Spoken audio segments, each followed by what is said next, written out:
Hi, my name is Fila Magnus. I am from Malaysia. I am the admin for Viva Palestina Malaysia, as well as a member of Care Refugees. So I've been involved with the issue that Palestine has been going through for the last 15 years of my life, but it always felt like it wasn't enough.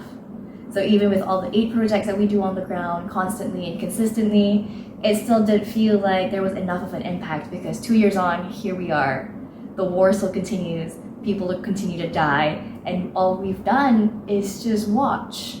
And so I feel like that was no longer enough for me. I wanted to be a part of something to make it clear to the world that this is not okay. We've waited for long enough. We've allowed for the death count, the death toll to increase to such insane levels that we've all become accustomed to seeing dead babies on social media, Instagram, etc.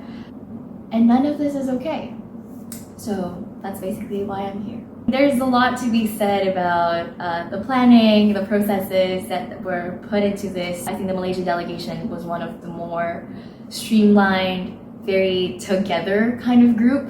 So it was a lot easier to coordinate amongst ourselves rather than, having the numbers that almost every other delegation had. But it was interesting. It's an interesting experience simply because this is my first time, I think, where I'm at a protest where the chances of violence is incredibly high. I'm used to protesting in countries like Malaysia where I know my safety is guaranteed. 1, because I'm Malaysian, and 2, because a lot of people are into the cause already and you don't need to be convincing anyone else. But here in Egypt, it was a whole different story. So we had an amazing driver drive us to the meeting point, and this guy was such a sweet and amazing guy, but you could hear the degrees of propaganda that he was spewing out back to us. You just knew he was being told certain things, certain narratives about what was happening, and to him, all of this was just purely disruptive.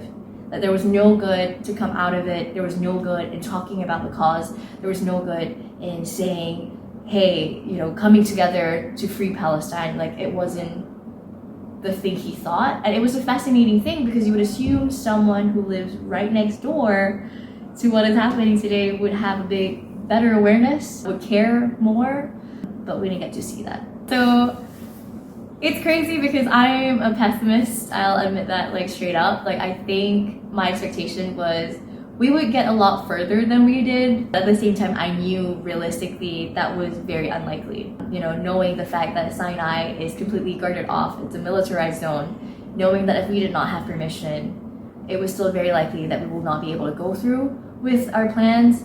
But the effort, or rather the care of wanting to just try, made a difference, because we'd be so close. Even just being in Cairo, we're a lot closer to Gaza than we would be back in Malaysia.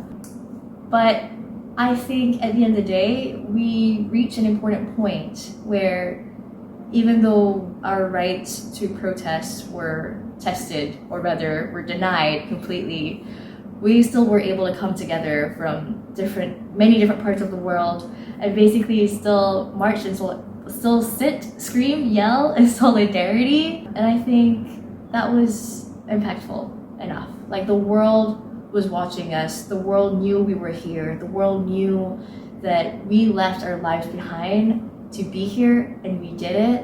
While the outcome was nothing like we ever wanted, it was still a worthy thing to do. I wouldn't say it was a waste of time or anything like that, because I think the message that we wanted to send, that we are here peacefully, and the fact that we are wanting to free Gaza, to end the siege, these things are all very true. Yeah.